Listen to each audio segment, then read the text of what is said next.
चलो साइक्लोट्रॉन देखना है आज। देखना है ना साइक्लोट्रॉन की नहीं देखना है? देखना है यार, तब तो जल्दी बुलाए हूँ आज, जल्दी खाक भागी है।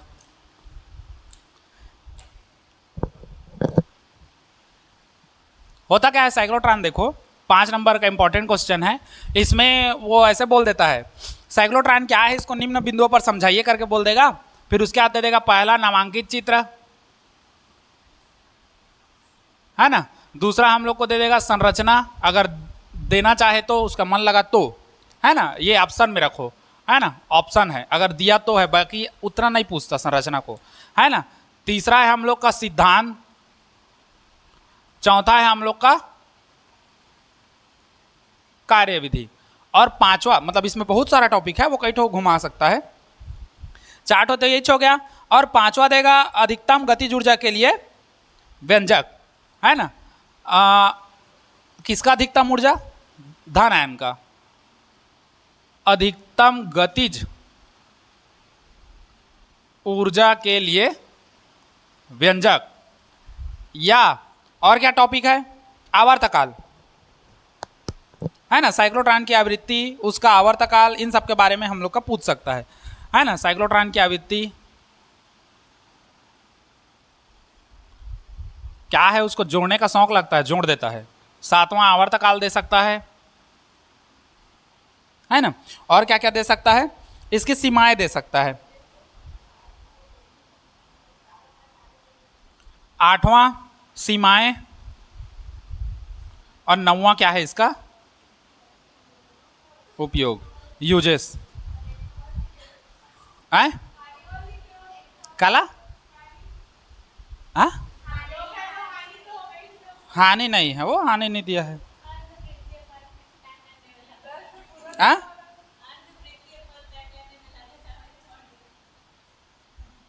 उसको भी दूँ? नहीं भाई के रहन दे, किच में खुश रहा।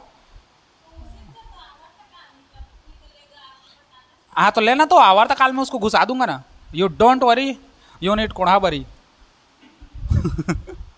देखो क्या क्या है, इतना बारे में हम लोग को पढ़ना है, इसमें से कुछ भी घुसा सकता है। कंफर्म है 3 चीज घुसाएगा, नामांकित चित्र घुसाएगा, सिद्धांत घुसाएगा, घुसाना चाहे तो कार्यविधि, ये 2 कंफर्म है। क्योंकि चित्र के बिना साइक्लोट्रॉन अधूरा है, सिद्धांत के बिना साइक्लोट्रॉन अधूरा है ना। बिना सिद्धांत के हम लोग साइक्लोट्रॉन को परिभाषित ही नहीं कर सकते। ये दो ये दो चित्र देने के बाद फिर वो दे सकता है, अगर कार्यविधि देगा तो 5 नंबर का है। नामांकित चित्र में आप लोग का 1 नंबर रहेगा, सिद्धांत में 1 नंबर रहेगा, बाकी 3 नंबर वो कुछ भी घुसा सकता है। या तो कार्यविधि देगा तो 2 नंबर का देगा, या वो खेलवाड़ी खेलेगा, क्या करेगा, सिद्धांत एवं कार्यविधि दोनों को घुसा के 2 नंबर दे देगा। बोर्ड में वो कुछ भी कर सकता है ना, बोर्ड का कोई भरोसा नहीं है। तो बोलेगा साइक्लोट्रॉन को निम्न बिंदुओं पर समझाइए, नामांकित चित्र, सिद्धांत एवं कार्यविधि, और अधिकतम गतिज ऊर्जा के लिए व्यंजक, कण के अधिकतम गति ऊर्जा के लिए व्यंजक। तो 1 नंबर इसमें देगा, 2 नंबर इसमें देगा, 2 नंबर इसमें देगा, टोटल 5 नंबर घुसा छोड़ देगा वो। ठीक, या तो देगा तो फिर तोड़ेगा वो, नामांकित चित्र, सिद्धांत, कार्यविधि, इसको 2 नंबर का दे दिया तो इसकी आवृत्ति 1 नंबर दे देगा, या तो फिर दे देगा उपयोग को ऐसे 2 नंबर, मतलब 2 ठो उपयोग लिखना है। जितने नंबर का उपयोग रहता है उतना ही दिया करो, एक्स्ट्रा मत दिया करो। अगर कंफर्म कंठस्थ याद है तभी दो, और अगर नहीं है तो मत दो। रीजन ये है, मान लो 2 उपयोग दे दिया है और तुम लोग क्या किए, 3 उपयोग दे दिए, पहला, दूसरा, तीसरा। हम लोग को तो ज़्यादा आता है होशियारी मारने के चक्कर में। अब मान के चलो पहला उपयोग तुम्हारा गलत हो गया, तो स्टार्टिंग से 2 चेक करेगा, शुरू के 2 में 1 का गलत है मतलब गलत, वो तीसरा नहीं देखेगा, है ना। ये वो कौन बोले करोड़पति नहीं चल रहा है कि 4 तुम लोग को ऑप्शन देगा, 4 में से 1 सही होगा, या 4 में से कोई ना कोई सही होगा तो कर दें सबको टिक, ऐसा वाला नहीं है वो। स्टार्टिंग का 2 देखेगा, 2 में तुम लोग का सही है तो सही है, उसके बाद लास्ट वाला वो छोड़ देगा, चाहे सही रहे चाहे गलत। वो 2 बोला है तुम 2 दो, ऐसा नहीं कि मैं 10 दे दिया हूँ, कोई भी 2 सही होगा तो उसको चेक कर देगा, वैसा नहीं है ना। तो ये सब चीज़ याद रखना, जितना बोला उतना ही दो, ठोस दो, सॉलिड दो, कम लिखो, ज़्यादा लिखने का चक्कर भी मत रखना। तो साइक्लोट्रॉन का परिभाषा तो देना है, वो कंफर्म है ना, बिना परिभाषा कुछ नहीं बनेगा। परिभाषा, नामांकित चित्र और सिद्धांत या कार्यविधि, उसके बाद ये सब हम लोग का ऑप्शनल है, या तो सीमाएं दे सकता है, या उपयोग दे सकता है, आवर्तकाल, साइक्लोट्रॉन की आवृत्ति, या अधिकतम गतिज ऊर्जा के लिए हम लोग का क्या देगा, व्यंजक देगा। ठीक, इतना क्लियर करेगा। अब देखो साइक्लोट्रॉन का परिभाषा क्या है, ये सबको मिटा रहा हूं। अब स्टेप बाय स्टेप हम लोग चलते जाएंगे, एक एक ठो और फिर इसको पूरा डिफाइन करेंगे।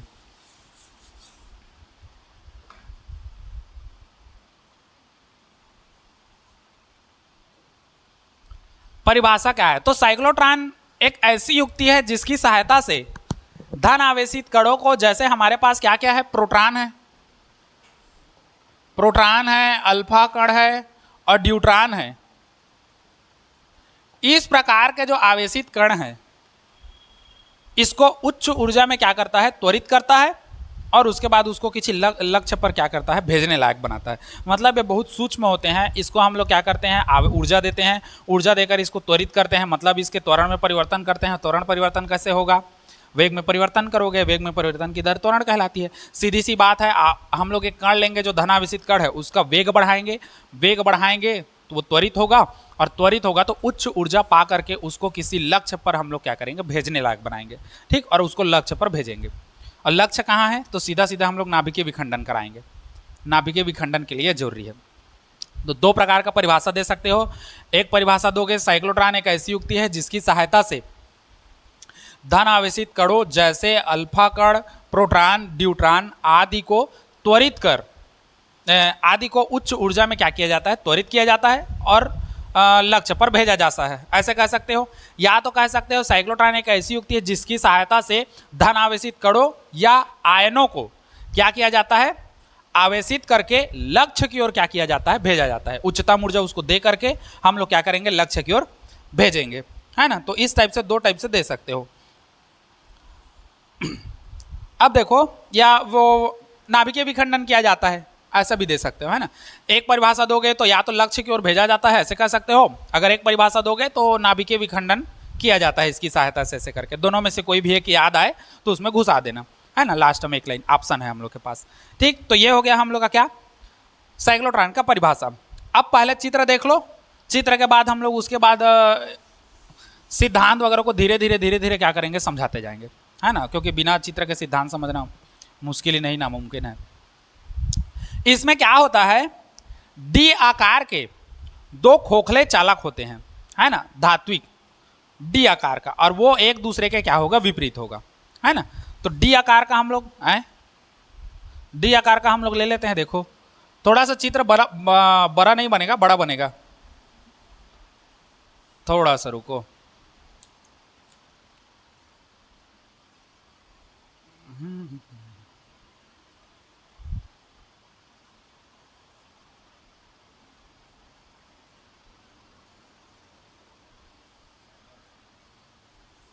ये थोड़ा सा बड़ा बना के दिखा रहा हूं ना, क्योंकि समोसा बना नहीं सकते। ये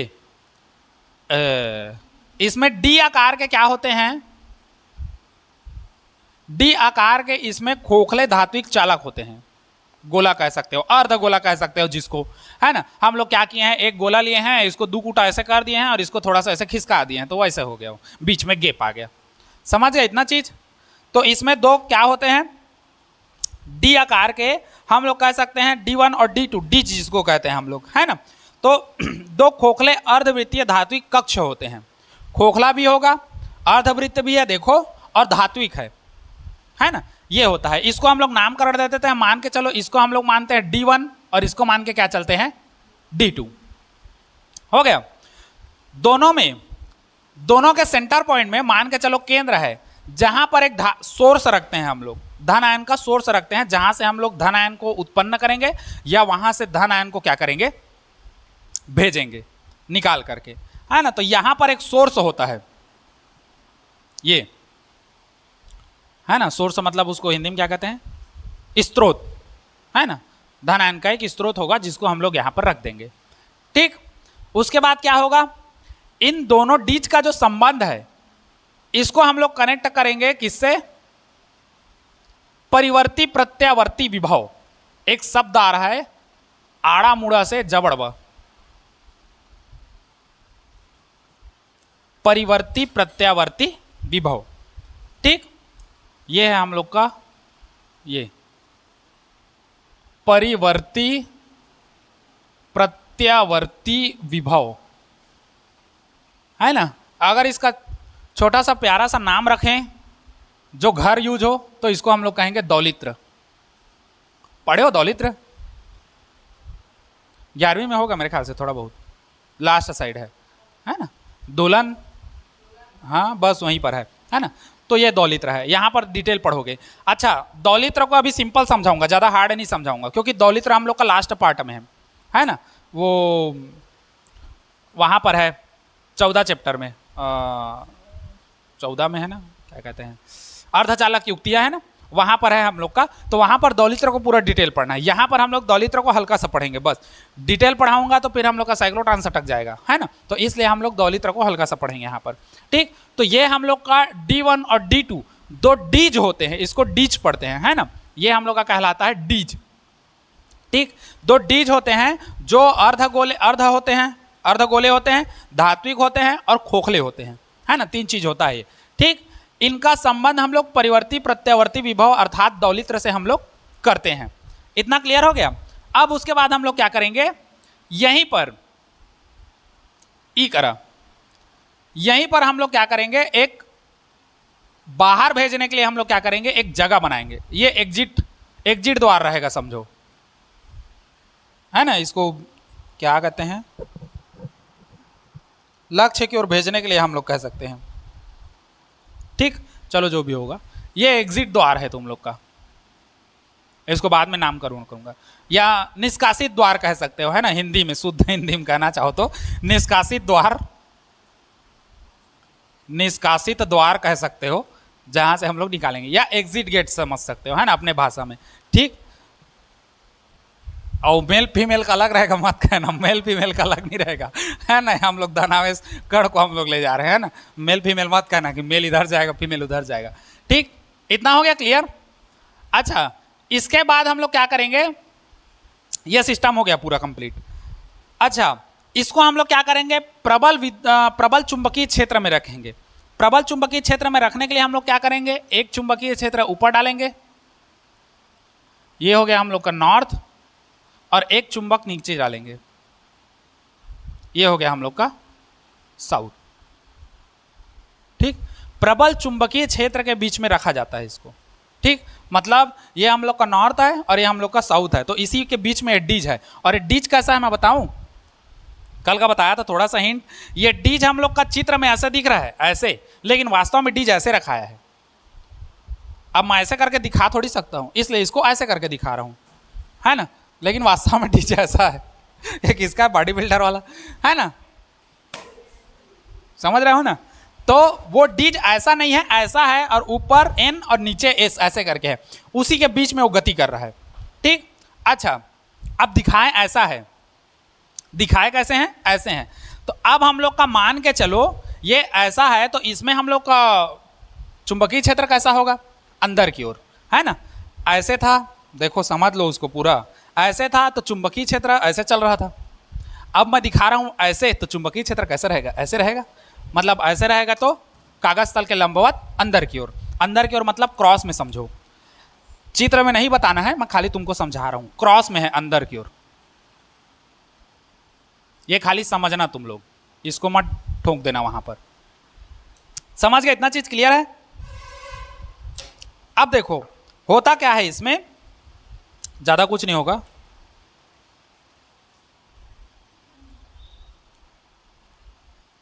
समझना किसका काम क्या क्या है उसको। डीज का काम क्या, डीज का काम क्या है, इसके अंदर जो है ये धन आवेशित कण जो है ये गति करेगा। डीज का और कुछ काम नहीं है, खोखला डीज लिए हैं ताकि हम लोग को आराम से स्पेस मिले, और वो कण जो है यहाँ से जो धनावेश कण हम लोग निकालेंगे, ये हम लोग का क्या करेगा, गति करेगा। दौलित्र का काम क्या है, दौलित्र का, तो दौलित्र का काम है डीज की पोलैरिटी चेंज करना। पोलैरिटी मतलब ध्रुवण चेंज करना, पोलैरिटी मतलब बताया हूं प्लस माइनस वाला, वो चेंज करता है। अगर कहीं समय D1 और D2 ये दो चीज हैं, हर आधे चक्र में, देखो दौलित्र जो है जो काम करता है वो हर अर्ध चक्र में करता है, हर अर्ध चक्र में काम करेगा, ठीक। आधे चक्र में मान के चलो D1 का संबंध प्लस से है और D2 का संबंध किससे है, माइनस में है। तो आधे चक्र के पश्चात दौलित्र इसकी क्या करेगा, डीज की पोलैरिटी चेंज करेगा। पोलैरिटी चेंज करेगा मतलब D1 को माइनस दे देगा और D2 को क्या दे देगा, प्लस दे देगा। इतना में एक चक्कर कंप्लीट। फिर अगले चक्कर के लिए क्या करेगा है, फिर पोलैरिटी चेंज करेगा, फिर D1 को प्लस करेगा, D2 को माइनस करेगा। फिर आधे चक्र के पश्चात क्या करेगा, पोलैरिटी चेंज करेगा, D1 को माइनस करेगा और D2 को प्लस करेगा। ये हर आधे चक्र में प्रोसेस करता है, समझ गए। अब मेन बात आता है दौलित्र लगाने का काम क्यों है, परिवर्ती प्रत्यावर्ती विभव। चाहे तो हम लोग भी कर सकते हैं पोलैरिटी चेंज, है ना। जैसे बैटरी से एक धन एक ऋण है, हम लोग चाहे तो उसको फिर ऐसे बदल सकते हैं, फिर ऐसे बार बार हम लोग कर सकते हैं। तो कितने बार करोगे इसको, बार बार तुम लोग थोड़ी करते रहोगे, बार बार करोगे तो परेशान हो जाओगे। इसलिए हम लोग एक मशीन लगा देते हैं, ऑटोमेटिक मशीन, जो हर उसको ऐसे सेट करते हैं कि हर अर्ध चक्र में, हर आधे घंटे में नहीं, हर अर्ध चक्र में वो क्या करेगा, डिज की पोलैरिटी को ऑटोमेटिक वो चेंज कर देगा। हमको कुछ भी टच करने का जरूरत नहीं है, एक बार सेट करके उसमें डाल दिए तो हर आधे चक्र में डिज की पोलैरिटी को चेंज करेगा। हमको कुछ करने का जरूरत नहीं है, हम एक बार फिट कर दिए छोड़ दिए, बस वही काम हम लोग का दौलित्र करेगा। इसलिए हम लोग दौलित्र को लगाए हैं। दौलित्र नहीं रहता तो फिर हम अपना हाथ से करते, हर आधे चक्र में चेंज करते उसका, है ना। तो ये है पोलैरिटी, मतलब वही ध्रुवण जिसको कहते हैं, पोलैरिटी चेंज करता है प्लस माइनस को। इतना समझ गए, चमक गए कह रहा था, इतना समझ गए ना। हाँ, अब नॉर्थ और साउथ ये प्रबल हम लोग का क्या है, चुंबकीय क्षेत्र है। प्रबल चुंबकीय क्षेत्र में इसलिए हम लोग रखे हैं क्योंकि ये जो घटना है ये दो चीजें रहेगी तभी वो चलेगा, एक विद्युत क्षेत्र और एक चुंबकीय क्षेत्र। और कल के लेक्चर में बताया था कि जब चुंबकीय क्षेत्र के लंबवत कोई कण गति करता है तो उसकी गति कैसी होती है, वृत्ताकार होती है। वही चीज यहां पर हम लोग प्रदर्शित करेंगे। ठीक, अब समझो यहां पर मान के चलो, आराम से समझना है ना। अब यहीं से मेन चालू होगा हम लोग का मेन। ये हम लोग का क्या है, सोर्स ऑफ इनकम है, पैसा आने का नहीं है। सोर्स ऑफ इनकम मतलब यहां से धन आवेश हम लोग का आएगा। अब मान के चलो इस स्रोत से धन आवेश को हम लोग उत्पन्न करते हैं, या धन आवेश को क्या करते हैं, बाहर निकालते हैं, है ना। शब्द वही है मेरे ख्याल से, उत्सर्जित, है ना। उत्सर्जित करते हैं या उत्पन्न करते हैं, उत्पन्न कह दो या शुद्ध भाषा में उत्सर्जित कर देते हैं। मान के चलो यहां से धन आवेशित कण एक उत्सर्जित करते हैं। मान लो एक धन आवेशित कण उत्सर्जित किए यहां से, यहां पर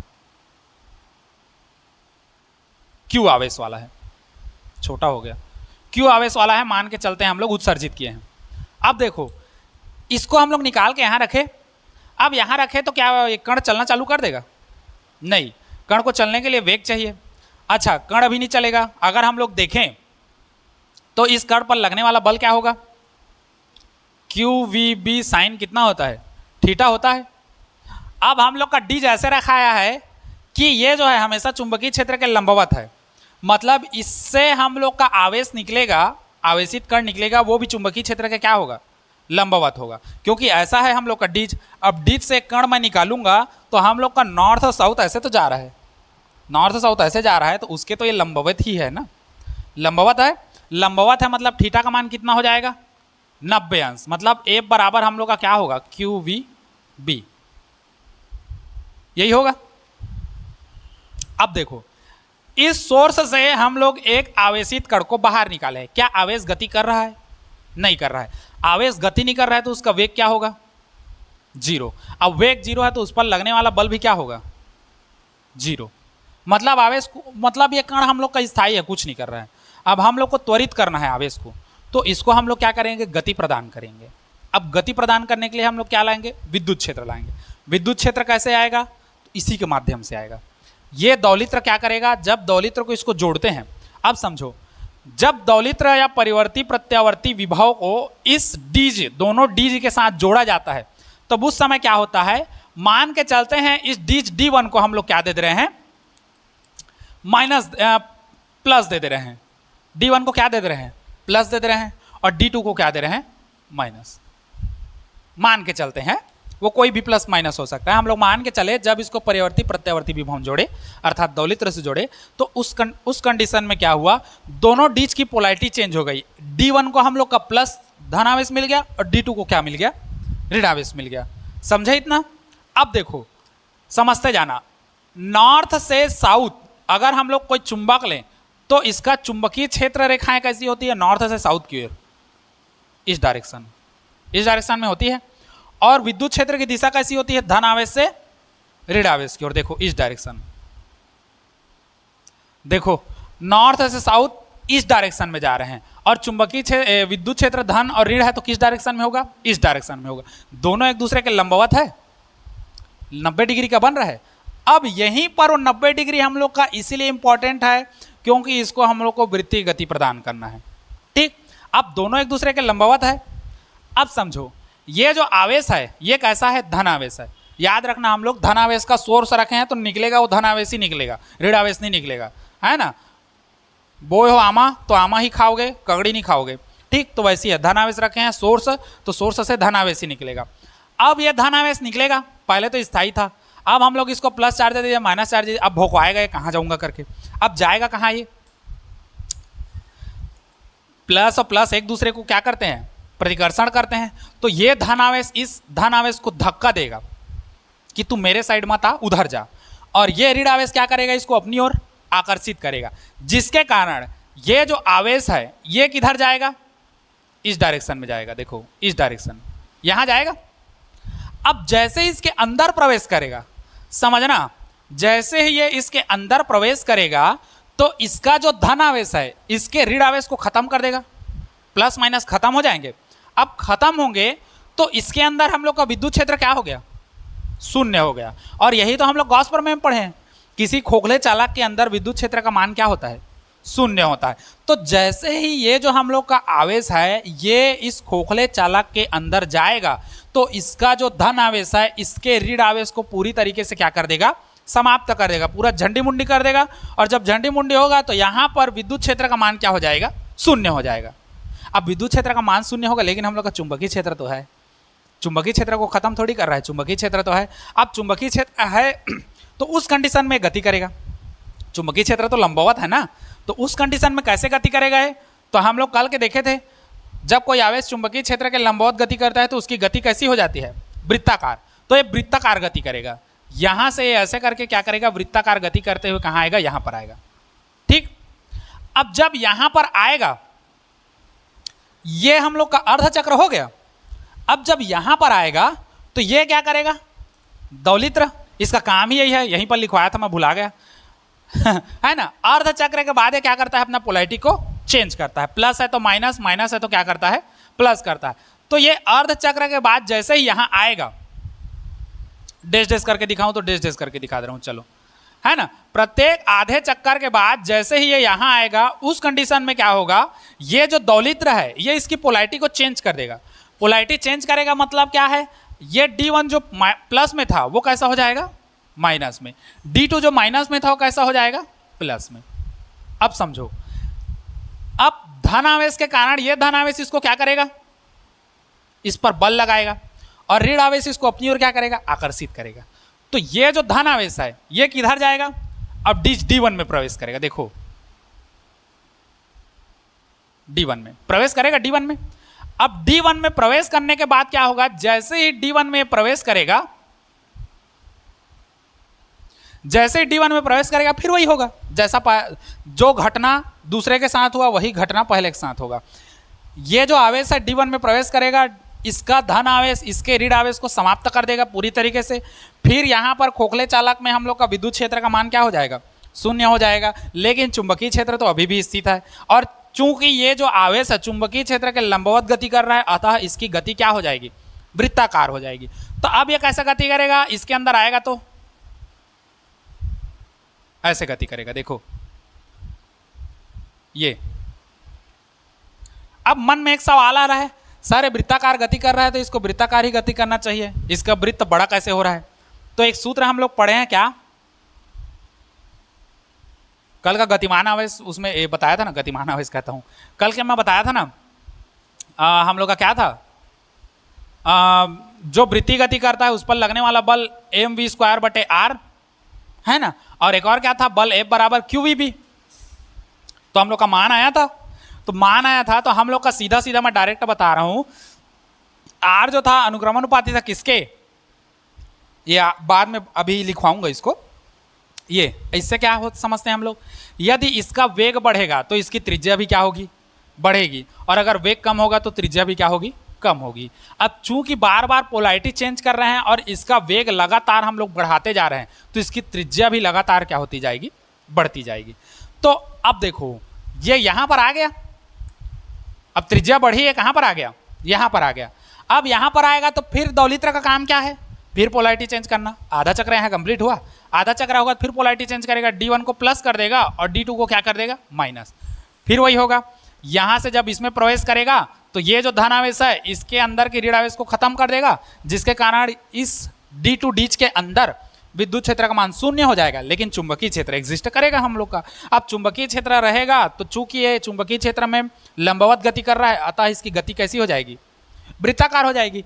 और चूंकि वेग लगातार बढ़ते जा रहा है, प्रत्येक बार में वेग लगातार बढ़ते जा रहा है, तो वेग बढ़ रहा है तो त्वरण भी बढ़ रहा है, मतलब वो लगातार त्वरित हो रहा है। त्वरित होने के कारण इसकी त्रिज्या मिटा डालें, आर अनुक्रमानुपाती है वी के, इसकी त्रिज्या भी लगातार क्या होती जाएगी, बढ़ती जाएगी।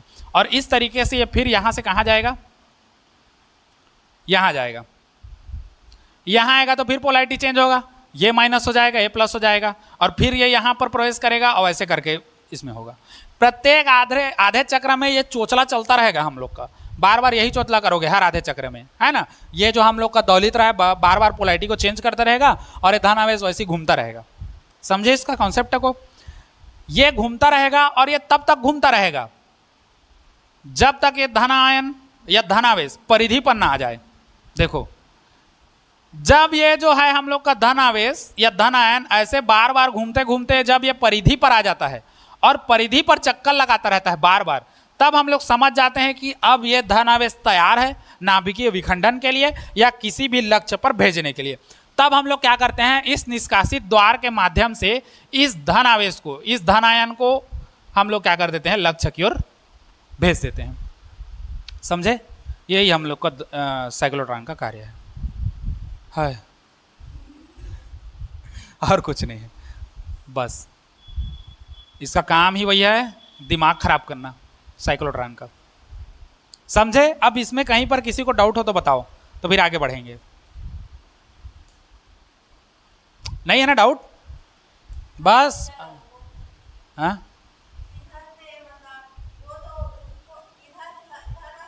पहले सोच ले क्या बोल रहे हैं, ओ को इसको आको को नहीं, पहले सोच ले। हाँ पहला चक्र को उस पार क्यों गए, इस पार क्यों नहीं गए। तो हाँ वो इधर धन आवेश है, तेरा भी ये धन आवेश है, तो इधर जाएगा कि वो इधर जाएगा, हाँ इधर जाएगा ना। पहले में हम लोग का ये प्लस में था, D1 प्लस में था और D2 हम लोग का माइनस था। तो धन आवेश के कारण धन आवेश से किधर जाता है, वो दूर जाता है, और ऋण आवेश की ओर जाता है। तो ऋण आवेश उधर था तो पहले उधर ही तो चलेगा। समझे। अब ये हो गया। अब हम लोग का इसमें सिद्धांत में लिखवा, सिद्धांत में इसमें क्या लिखोगे, सिंपल सा चीज है। सिद्धांत में हम लोग लिखे जब किसी धन आवेशित कण को प्रबल चुंबकीय क्षेत्र के लंबवत उच्च आवृत्ति में, है ना, ये हम लोग का प्रबल चुंबकीय क्षेत्र है, इसके लंबवत वो ऐसे गति कर रहा है। देखो चुंबकीय क्षेत्र हम लोग का ऐसे है, नॉर्थ और साउथ। डीज हम लोग कैसे बता रहा हूँ, डीज हम लोग कैसे है, चुंबकीय क्षेत्र ऐसे है, प्रबल चुंबकीय क्षेत्र के लंबवत। देखो पहले आवेश उधर गति किया है, ये प्रबल चुंबकीय क्षेत्र है, लंबवत है, प्रबल चुंबकीय क्षेत्र लंबवत। देखो 90 का बन रहा है। प्रबल चुंबकीय क्षेत्र के लंबवत उच्च आवृत्ति से इस विद्युत क्षेत्र में, क्योंकि यहाँ पर इलेक्ट्रिक फील्ड जनरेट हो रहा है, एक बार इसको प्लस कर रहे हैं इसको माइनस कर रहे हैं, तो हम लोग का कैसे हो रहा है, जब इधर प्लस है इधर माइनस है तो विद्युत क्षेत्र ऐसे गति कर रहा है, और जब इधर प्लस है इधर माइनस है तो विद्युत क्षेत्र इधर गति कर रहा है ना। और हम लोग का चुंबकीय क्षेत्र कैसा है, ऐसा है। तो इधर है तो इधर गति करे या इधर गति करे, इधर गति करे या इधर गति करे, सब जगह तो 90 का ही बनेगा ना कुल मिला के। तो उच्च आवृत्ति से विद्युत क्षेत्र के अंदर गति करता है, तो ये जो धन आवेश है या त्वरित हो जाता है, इसका वेग भी बढ़ता है, वेग में परिवर्तन होता है, त्वरण उत्पन्न होता है, त्वरित हो जाता है, जिसके कारण हम लोग साइक्लोट्रॉन के माध्यम से इस धन आवेशित कण को लक्ष्य पर भेजते हैं। लक्ष्य पर भेजने का मतलब ही यही है सीधा कि नाभिकीय विखंडन में इसको कार्य में आते हैं। समझ गए इसको। चलो अब इसका कार्य विधि वगैरह लिख लो, हेडिंग डालो कार्य विधि। हाँ बनाओ ना चित्र को, फिर कार्य विधि वगैरह चलते हैं। हो गया ये।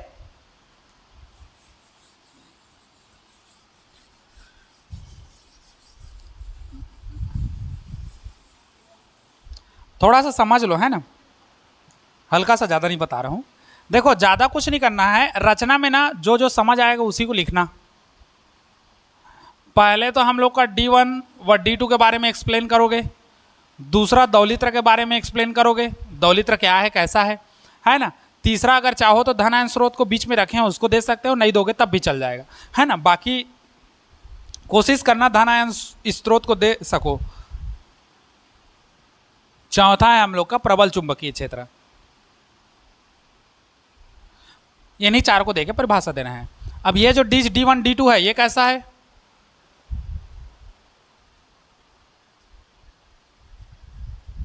धात्विक खोखला क्या है, अर्धगोला है ना। D1 और D2 क्या है, धात्विक खोखला अर्धगोला है। तो उसी को दे सकते हो। D1 और D2 दो धात्विक खोखले अर्धगोले होते हैं, जिसको हम लोग क्या कहते हैं, डीज कहते हैं। एक परिभाषा ये दे सकते हो, है ना। दूसरा दौलित्र के बारे में देना है। इन दोनों डीजों से परिवर्ती प्रत्यावर्ती विभव जुड़ा होता है, कोष्टक में दौलित्र कह सकते हो। मान के चलो परिवर्ती प्रत्यावर्ती विभव नाम याद ना है तो सीधा दौलित्र लिख देना, है ना, दौलित्र जुड़ा होता है। उसके बाद इसके ठीक बीच में केंद्र पर एक धन आयन स्रोत जुड़ा होता है, जिससे हम लोग धन आयन को उत्सर्जित करते हैं, है ना, या उत्पन्न करते हैं, ऐसा कह सकते हो। चौथा फिर प्रबल चुंबकीय क्षेत्र। इस संपूर्ण उपकरण को हम लोग क्या करेंगे, एक पैक कर देंगे। पैक क्यों करते हैं, क्योंकि स्वतंत्र रहेगा खुला तो वायु के कारण इसका आवेश का क्षरण होगा, इसलिए इसको हम लोग को पैक करना पड़ता है। जैसे हम लोग कहाँ किए थे, वांडीग्राफ जनित्र में, है ना, वो पट्टा लेकर जाता था ऊपर, तो उसको प्रबल उसको हम लोग क्या किए थे, पैक करके रखे थे ताकि वायु के कारण आवेशों का क्षरण ना हो सके, इसलिए। तो वैसे यहाँ पर भी क्षरण ना हो सके करके इस संपूर्ण उपकरण को ऐसे पैक करते हैं, और ये NS प्रबल चुंबकीय क्षेत्र में या प्रबल चुंबकीय खंडों के बीच, है ना, हम लोग इसको रख देते हैं। ठीक, तो ये रचना उतना हम लोग का टेंशन लेने की जरूरत नहीं है। जैसे वो कहावत है ना एक ठो, यथाशक्ति तथा भक्ति, बस वैसी, यथा जानाती तथा लिखाती, है ना, जितना जानोगे उतना लिखना, और न जानामी तन्ना लिखामी, है ना, भोगवा परे रहामी, सीधा कार्यविधि और सिद्धांत लिखामी, बाकी फिर घर जामी। तो ये हो गया हम लोग का क्या, रचना। अब रचना के बाद आते हैं कार्यविधि। तो कार्यविधि हम लोग जितना जान रहे हैं, कार्यविधि अपने लैंग्वेज में जो बनेगा वही लिखना कार्यविधि को। ऐसा नहीं है कि सर लिखवाए हैं या बुक में है वैसा ही रट्टा मारे, जो तुमसे बन पा रहा है वही लिखो कार्यविधि, है ना। वो कार्यविधि को रट्टा रट्टा नहीं देखता वो, है ना, जितना तुम लोग को समझ आ रहा है उतना को ही देखेगा। अब कार्यविधि में कैसे करोगे, तो बहुत सिंपल है कार्यविधि। जैसे डीज को हम लोग पढ़ते गए हैं वैसी है हम लोग का, है ना। हम लोग क्या करेंगे, दो डीज के बीच में हम लोग क्या कर देते हैं, आवेश को रख देते हैं, आवेश का वाला स्रोत को, धनावेश के स्रोत को हम लोग रख देते हैं, है ना। उसके बाद क्या करते हैं, D1 का संबंध धन से और D2 का संबंध ऋण से। पहले वैसे ही तो था, D1 हम लोग का प्लस था और D2 क्या था, ऋण था। तो कैसे बोलोगे, D1 धनात्मक और D2 ऋणात्मक विभव पर होता है, जिससे ये जो आवेश है ये D2 के अंदर प्रवेश करता है। अब D2 के अंदर प्रवेश करेगा तो क्या क्या घटना होगा उसको बताना है। जैसे ही ये D2 के अंदर प्रवेश करेगा तो विद्युत क्षेत्र क्या हो जाएगा, किडनैप हो जाएगा, मतलब गायब हो जाएगा विद्युत क्षेत्र, है ना, क्योंकि इसके अंदर प्रवेश करोगे धनावेश इसके ऋण आवेश को क्या करेगा, खत्म कर देगा, है ना। तो इसके अंदर जाएगा तो विद्युत क्षेत्र क्या हो जाएगा, शून्य। जैसा हम लोग गॉस प्रमेय में पढ़े हैं, खोखले चालक के अंदर विद्युत क्षेत्र का मान क्या होता है, अंडा होता है, मतलब 0 होता है ना। तो इसके अंदर जाओगे तो विद्युत क्षेत्र हम लोग का गायब, लेकिन चुंबकीय क्षेत्र तो चलता रहेगा, जिसके कारण इसको एक वृत्तीय गति प्रदान होगी। अब यहां पर जैसे ही आओगे फिर अगले आधे चक्र में D1 हम लोग का माइनस में हो जाएगा और D2 क्या हो जाएगा, प्लस में हो जाएगा, जिसके कारण फिर वही प्रक्रिया होगी। ये जो आवेश है ये बढ़ी हुई वेग के साथ बढ़े हुए वेग के साथ D1 के अंदर प्रवेश करेगा, और यहां पर फिर वही प्रोसेस होगा। यह प्रक्रिया बार बार क्या करते रहेंगे, हम लोग दोहराते रहेंगे, जिसके कारण इसकी वेग में लगातार बढ़ोतरी होगी, और वेग बढ़ेगी तो ये जो वृत्ताकार मार्ग में गति कर रहा है इसकी त्रिज्या भी क्या होती जाएगी, बढ़ती जाएगी। यह प्रक्रिया बार बार दोहराई जाएगी, जिसके कारण ये जो आवेश है ये त्वरित हो जाएगा। त्वरित होने के कारण ये डीज की परिधि पर गति करता रहेगा, क्योंकि परिधि पर गति करेगा तभी इसको हम लोग बाहर निकाल सकते हैं। ऐसा नहीं कि अंदर मत खींच में घुमाते तो भाग ले निकाल देवो, परिधि पर गति करता रहेगा तब निकालेंगे हम लोग। तो जब ये आवेश जो है परिधि पर गति करने लगेगा उसके बाद तो इसके पास जगह नहीं है कि चलो हमारे पास डीज और बड़ा होता तो इसको और दूर घुमाते, परिधि पर हम लोग का लास्ट है। अब परिधि पर वो बार बार घूमता रहेगा, फिर हम लोग परिधि से हम लोग क्या कर देंगे, बाहर निकाल देंगे। ये प्रोसेस हम लोग का क्यों है मालूम? क्योंकि लक्ष्य तक हमको भेजना है।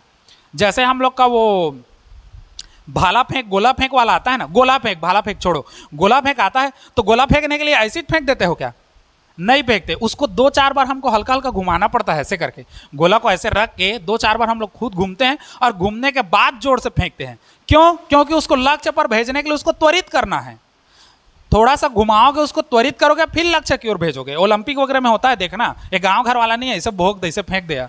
गांव घर वाला गोला नहीं कह रहा हूँ, ओलंपिक वाला में जो बड़ा बड़ा हैवी वेट वाला हम लोग का गोला फेंकना होता है, तो उसको पकड़ के पहले आदमी घूमता है 2-4 बार, उसके बाद उसको फेंकता है। तो बस वही काम हम लोग यहाँ पर कर रहे हैं। पहले इसको सीधा यहाँ से यहाँ ना फेंक के हम लोग 2-4 बार इसे घुमाएंगे और घुमाने के बाद इसको फेंकेंगे, तब वो कहीं जा करके लक्ष्य की ओर फेंकाएगा। सी ठीक कह रहा था, सी हो गया, समझे इसको? ये हो गया हम लोग का कार्यविधि। अब इसमें थोड़ा सा छोटा सा व्यंजक है जो उसी कार्यविधि के अंदर आएगा, है ना? तो देखो बताते जा रहा हूं। देखो, माना चुंबकीय क्षेत्र इसमें B है, वह धनायन का वेग V हो, तो इस पर लगने वाला बल F बराबर क्या हो जाएगा? QVB साइन थीटा होता है ना, लेकिन चूंकि ये लंबवत है तो थीटा का मान 90, मतलब साइन 90 का मान 1, तो हम लोग का F बराबर क्या आ जाएगा? सीधा QVB। समीकरण मानेंगे 1। और चूंकि हम लोग कल का बताए थे सब कहां पर लगता है? केंद्र पर लगता है, मतलब कहां क्या उत्पन्न होगा? अभिकेंद्र बल वो जनरेट होगा, है ना? तो उसी को लिखेंगे। यह बल जो है धन आयन को वृत्तीय गति प्रदान करता है ना? यह बल धन आयन को वृत्तीय गति प्रदान करने के लिए या वृत्तीय गति करने हेतु आवश्यक अभिकेंद्र बल प्रदान करता है, क्योंकि अभिकेंद्र बल के कारण ही हम लोग क्या करेंगे? वृत्तीय गति कर पाएंगे। आवश्यक अभिकेंद्र बल प्रदान करता है, अतः F बराबर हम लोग का अभिकेंद्र बल क्या होता है? mv² बटे r। ये हो गया समीकरण 2। समीकरण 1 और 2 से कंबाइन कर दो। समीकरण 1 और 2 से ये दोनों बराबर है, तो ये दोनों भी आपस में बराबर होगा, तो QVB बराबर mv² बटे कितना हो जाएगा? r। 1v से 1v खत्म, तो QB बराबर कितना हो जाएगा? mv² बटे mv बटे कितना हो जाएगा? r हो जाएगा, है ना? अगर b का वैल्यू चाहिए या r का वैल्यू चाहिए, है ना, r को इधर ले आओ, QB को इधर ले आओ, तो r इधर आ गया और हम लोग का mv बटे क्या हो जाएगा? QB। ठीक, ये आ गया हम लोग का, ये त्रिज्या का है। इससे यह पता चल रहा है r अनुक्रमानुपाती है किसके? v के। क्यों? क्योंकि m q b तीनों नियतांक है। m क्या है? ये जो धन आयन है इसका क्या है? द्रव्यमान है। धन आयन का द्रव्यमान सेम होता है ना, उसमें कोई अंतर नहीं होगा, 10⁻⁻31 किलोग्राम। और वेग जो है, वेग हम लोग का परिवर्तनशील है, क्योंकि वेग लगातार क्या होते जा रहा है? बढ़ते जा रहा है, तो उस वही परिवर्तनशील है।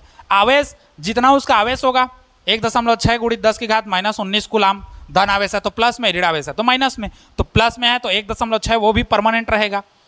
बी क्या है हम लोग का? मैग्नेटिक फील्ड है, चुंबकीय क्षेत्र ऊपर से जो नीचे है वो लगातार आइच रहा है, क्योंकि हम लोग का विद्युत क्षेत्र शून्य हो जा रहा है, लेकिन चुंबकीय क्षेत्र हम लोग का स्थिर है ना? तो 1 2 3 तीनों के तीनों स्थिर है, तीनों नियतांक मानेंगे तो अनुक्रमणपाती बनेगा किसके? v के। मतलब यदि धन आयन का वेग बढ़ाओगे तो उसकी त्रिज्या भी क्या होती जाएगी? बढ़ती जाएगी। वेग बढ़ाओगे त्वरण उत्पन्न होगा, जितना ज्यादा त्वरित होगा उतना ज्यादा वो वृत्ताकार मार्ग की त्रिज्या बढ़ती जाएगी। इसलिए वो एक समय आता है जब वृत्त की परिधि पर गति करता है और ऐसे ऐसे घूमते घूमते वो कहाँ निकल जाता है?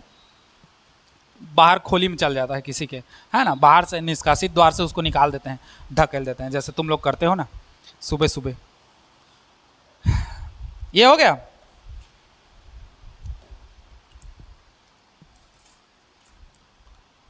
चलो इसको नोट करो, उसके बाद आवर्तक आलवक्र को देखते जाते हैं। नोट करो इसको, चलो।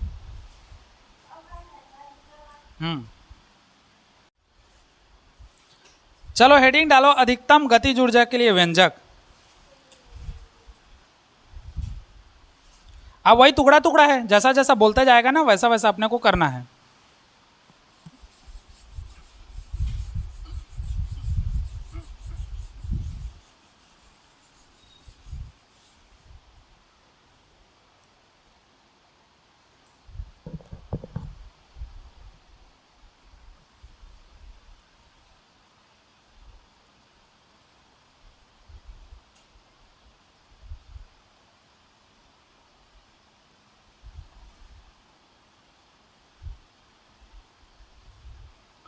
अधिकतम गतिज ऊर्जा के लिए व्यंजक। ठीक, तो हम लोग को पता है क्यू वी बी बराबर कितना होता है, एम वी स्क्वायर बटे आर, दोनों बराबर होता है ना। अब समझो यदि आर को हम लोग मैक्सिमम कर दें, अधिकतम कर दें, आने कलर में बताऊंगा, आर को अगर हम लोग मैक्सिमम करते हैं तो वी भी क्या हो जाएगा, मैक्सिमम हो जाएगा ना दोनों जगह। वेग ज्यादा तो त्रिज्या क्या ज्यादा, और त्रिज्या ज्यादा तो वेग ज्यादा, है ना। तो अधिकतम गतिज ऊर्जा के लिए v जब मैक्सिमम होगा तो r भी क्या हो जाएगा, मैक्सिमम होगा, है ना। अधिकतम त्रिज्या के वृत्तीय मार्ग में गति करेगा तो उसका वेग भी क्या हो जाएगा, हम लोग का अधिकतम हो जाएगा, है ना। अब यहीं से v का मान निकालो, तो v मैक्सिमम जो करोगे वो क्यू बी को इधर पक्षांतर करो तो एम वी, या इसको थोड़ा सा कटा दे क्या, सरल हो जाएगा, एक वी से एक वी खत्म, है ना। तो हम लोग के पास बचेगा क्यू बी, क्यू छोटा है ना, बी बड़ा है, क्यू बी बराबर एम वी मैक्सिमम बटे कितना हो जाएगा, आर मैक्सिमम, है ना। वी का मान चाहिए तो इसको इधर लाओ और इसको इधर लाओ, तो हम लोग का हो जाएगा वी मैक्सिमम बराबर, देखो इसको इधर लाओगे तो ये Q B into R maximum होगा, बटे एम इसके कहाँ आ जाएगा, नीचे आ जाएगा। ठीक, अच्छा अधिकतम गतिज ऊर्जा के लिए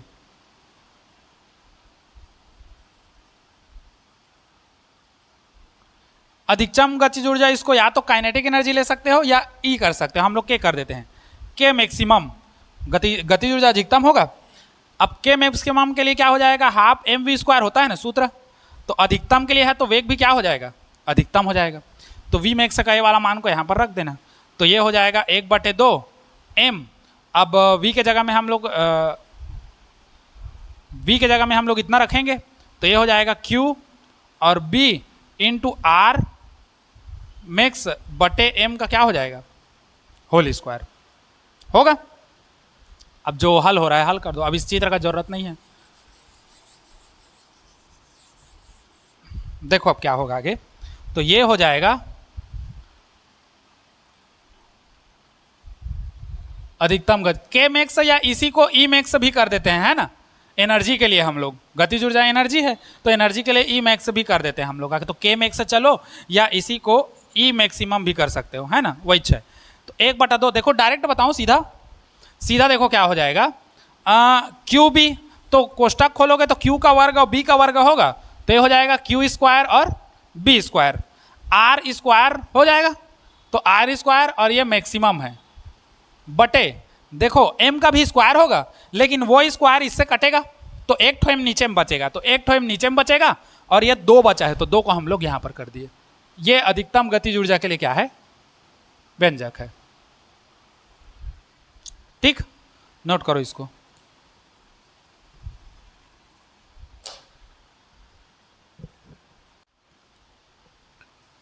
देख लो अब अगला,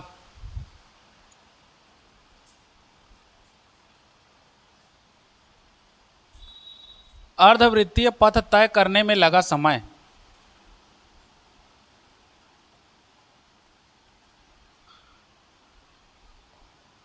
है ना, अर्धवृत्तीय पथ, देखो सीधा हम लोग ये निकाल सकते हैं आवर्त काल और आवृत्ति करके, लेकिन अगर क्वेश्चन घुमा के दे दे कि अर्धवृत्तीय पथ तय करने में लगा समय तो फिर तुम लोग कंफ्यूज हो जाओगे कहाँ पर कैसे करना है, तो इसलिए सीधा हम लोग डायरेक्ट बता रहे हैं। तो अर्धवृत्तीय पथ तय करने में लगा समय, तो अब तय कौन कर रहा है, आवेश कर रहा है ना, धन आयन कर रहा है। तो मान के चलते हैं किसी धन आयन को इस अर्धवृत्तीय पथ में तय करने में लगा समय कितना है, t है, तो उस कंडीशन में समय बराबर क्या हो जाएगा, दूरी बटे चाल। चाल बराबर दूरी बटे समय होता है ना, एक दूसरे को पक्षांतर करोगे तो समय बराबर दूरी बटे चाल हो जाएगा। समय का हम लोग किससे डिनोट कर रहे हैं, टी से, तो टी हो गया।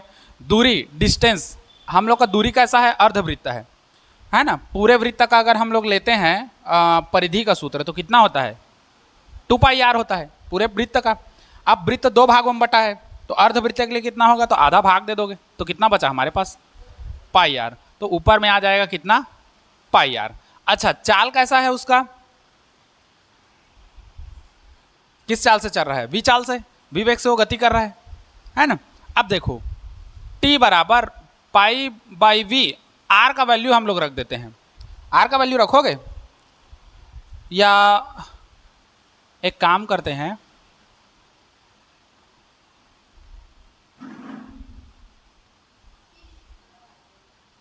एक सेकंड रुको,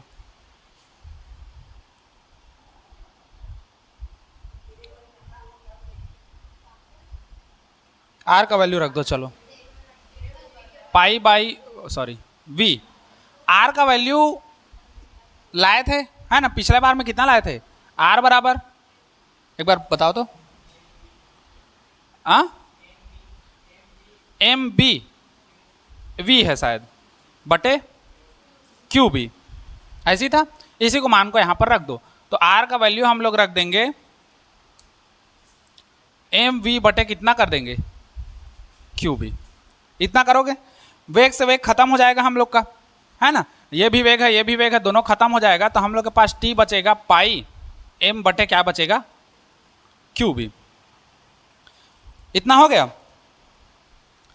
अब देखो ये हम लोग का है क्या, अर्धवृत्त के लिए। अर्धवृत्त के लिए हमको आवर्तकाल चाहिए। अब आवर्तकाल क्या होता है, संपूर्ण एक चक्कर में, है ना, पूरा एक चक्कर लगाने में जितना समय लगता है उसको, उसका क्या कहते हैं, आवर्तकाल कहते हैं।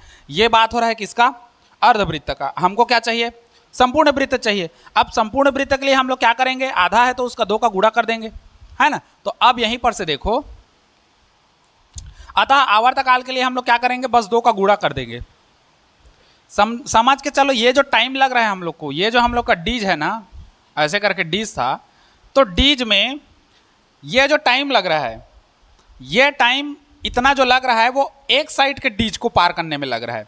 मतलब यहां पर धन आयन जो था वो यहां से निकल के एक चक्कर ऐसे मारा, अर्ध चक्कर, तो इस अर्ध चक्कर में लगा कितना समय, तो वो लगा पाई एम बटे क्यू बी के बराबर। यहां से फिर निकलेगा और यहां जब प्रवेश करेगा तब भी उतना लगेगा, पाई एम बटे क्यू बी।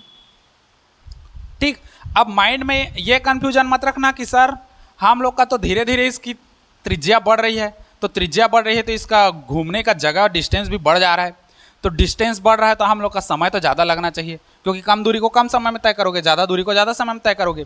लेकिन यहाँ पर तो दूरी ज़्यादा हो रही है लेकिन समय तो वही लग रहा है, तो उसका वेग भी तो बढ़ रहा है ना। हमारा समय वो उतना ही लेगा जितना लेना है। मान के चलो यहाँ से यहाँ तक का डिस्टेंस मान लो 10 मीटर है और यहाँ से यहाँ तक का डिस्टेंस हम लोग का 20 मीटर है। अब 10 मीटर को वो 2 सेकंड में पूरा करता है, 20 मीटर को भी वो 2 सेकंड में पूरा कर रहा है, तो डिस्टेंस फर्क कहाँ पर पड़ रहा है, वेग का फर्क पड़ रहा है। वेग कम था तो 10 मीटर को 2 सेकंड में पूरा किया, वेग को हम लोग जस्ट डबल कर दिए तो वो 20 मीटर को भी 2 सेकंड में ही कर रहा है। मतलब वो समय उतना ही ले रहा है पार करने में, चाहे डीज के अंदर वो उसका पथ जो है छोटा हो बड़ा हो वो मैटर नहीं करता, वो समय उतना ही लेगा जितना में उसको पार कर रहा है। क्यों, क्योंकि उसका तो वेग बढ़ रहा है ना, प्रत्येक चक्कर में डीज, प्रत्येक अर्ध चक्र में धनायन का वेग जो है बढ़ते जा रहा है, जिसके कारण उसका जो स्पीड है वो बढ़ेगा। तो जितना समय में उसको पूरा करना है एक आधा चक्कर, उतना समय में वो पूरा करेगा, है ना। तो प्रत्येक चक्कर अर्ध चक्र में वो इतना का ही समय से वो डिस्टेंस को क्या कर रहा है, कवर कर रहा है। ठीक, तो इसलिए एक आधे चक्कर में इतना ले रहा है, फिर अगले आधे चक्कर में इतना लेगा, तो पूरा एक पूर्ण चक्र में हम लोग का आवर्तकाल निकालते हैं, है ना। एक पूर्ण चक्कर में एक पूर्ण चक्कर में लगने वाला समय आवर्तकाल कहलाता है। तो हम लोग सीधा आवर्तकाल डालेंगे, अतः आवर्तकाल कैपिटल टी बराबर 2 गुणित क्या हो जाएगा, स्मॉल टी। जहां स्मॉल टी छोटा टी जो है वो अर्धवृत्तीय पथ को बता रहा है, और हम लोग 2 का गुणा कर दें तो वो पूर्ण हो जाएगा, हम लोग का पूर्ण वृत्ति हो जाएगा। तो इसलिए टी बराबर हम लोग का हो जाएगा 2, और फिर इसका मान रख दो पाई एम बटे QB। ये हम लोग का हो जाएगा धनायन या साइक्लोट्रॉन में आवर्तकाल के लिए क्या हो जाएगा, व्यंजक हो जाएगा। ठीक, अब उसके बाद इसका आवृत्ति देखेंगे। तो आवृत्ति जो है वो आवर्तकाल का उल्टा होता है, आवर्तकाल को उलट दो तो आवृत्ति बनता है। तो आवृत्ति जो निकालोगे, जिसको हम लोग f से प्रदर्शित करेंगे, स्मॉल f से, फ्रीक्वेंसी, तो आवृत्ति f का जो वैल्यू होता है वो आवर्तकाल के उल्टा होता है ना। तो f का मान रख दो सीधा 1/t, मतलब t का उल्टा है, मतलब सीधा सीधा इसको पलट दो, डायरेक्ट कर देते हैं, है ना। तो मैं डायरेक्ट कर दे रहा हूँ, तो ये हो जाएगा QB/2πm।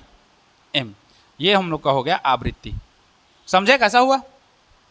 बटा का बटा है तो ये पलट गया, कैसे नीचे बैठे सो अच्छा, हो गया, ये होता है। अब इसको नोट करो, फिर इसका सीमाएं बताते हैं, कि सीमाएं को भी बता दूं सीधा, एक साथ लिखना सीधा। तो सीमा को तो अच्छा सीमा देख लो, इसकी सहायता से हम लोग, अच्छा देखो इसमें सीमाएं क्या है, लिमिटेशन। पहला, इसकी सहायता से हम लोग न्यूट्रॉन को त्वरित नहीं कर सकते, इसकी सहायता से हम लोग न्यूट्रॉन को त्वरित नहीं कर सकते, क्योंकि न्यूट्रॉन के पास कोई चार्ज नहीं होता। इलेक्ट्रॉन के पास हम लोग का माइनस चार्ज होता है, प्रोटॉन के पास हम लोग का क्या होता है, प्लस चार्ज होता है। लेकिन न्यूट्रॉन क्या है, न्यूट्रल है, उसके पास कोई चार्ज नहीं होता। तो जब चार्ज ही नहीं है, विद्युत क्षेत्र में रखोगे तब भी वो क्या करेगा, स्थिर रहेगा। वेग शून्य, तो उस पर लगने वाला बल का मान शून्य, मतलब वो एक जगह स्थायी रहेगा, उस पर कुछ काम नहीं करेगा। इसलिए हम लोग इस पर इसलिए साइक्लोट्रॉन की सहायता से हम लोग न्यूट्रॉन जैसे कणों को त्वरित नहीं कर सकते, है ना, अनावेशित कण है न्यूट्रॉन क्योंकि। ठीक, दूसरा, इसमें जो हम लोग का धन आयन का जो चाल है वो एक निश्चित सीमा तक ही बढ़ा सकते हैं। ऐसा नहीं कि हमारे पास हाँ स्पीड है तो हम लोग फुल स्पीड पढ़ेंगे, क्योंकि उसमें भी लिमिट है हम लोग का। क्योंकि एक समय ऐसा आएगा जब स्पीड बढ़ने के बाद वो परिधि पर गति करेगा। अब परिधि के बाद तो और हम लोग बढ़ा नहीं सकते कि हम लोग और परिधि के बाहर उसको ले जाएं। अगर डीच का उसका जो खोखला चालक है उसको बढ़ाओगे तो भी उसकी चाल में वृद्धि होगी, लेकिन एक सीमा तक होगी, हम लोग हद से ज़्यादा नहीं बढ़ा सकते, है ना। तो साइक्लोट्रॉन की सहायता से जो धन आयन को हम लोग ले जाते हैं एक जगह से दूसरे जगह, तो उसको ले जाने के लिए जो त्वरित किया जाता है, त्वरित करने के चक्कर में उसकी चाल जो बढ़ाई जाती है वो चाल एक निश्चित सीमा तक ही हम लोग क्या कर सकते हैं, बढ़ा सकते हैं। एक निश्चित सीमा के बाद हम लोग उसके चाल को हम लोग नहीं बढ़ा सकते। ठीक, और बस दो ही ठो है, यही दो ठो सीमाएं हैं। और उसका उपयोग है रेडियो एक्टिव पदार्थ उत्पन्न करने में है ना, और नए पदार्थों को संश्लेषित करने में है, और नाभिकीय अभिक्रियाओं का अध्ययन के लिए है। क्यों? क्योंकि माइंड में सीधा आना चाहिए। हम लोग साइक्लोट्रॉन का उपयोग क्यों कर रहे हैं? धन आवेशित कणों को त्वरित करने के बाद लक्ष्य पर भेजना है। अब लक्ष्य पर भेजना है मतलब कहाँ भेजना है? नाभिकीय विखंडन में। तो हम लोग सीधा नाभिकीय अनुसंधान में ही कार्य करेंगे उसका उपयोग का, है ना। तो ये हो गया तुम लोग का कंप्लीट 5 नंबर का ये साइक्लोट्रॉन। ठीक, एक झुआ है पूरा, इसको नोट करो, फिर लिखवा दे रहा हूँ सीमाएं वगैरह।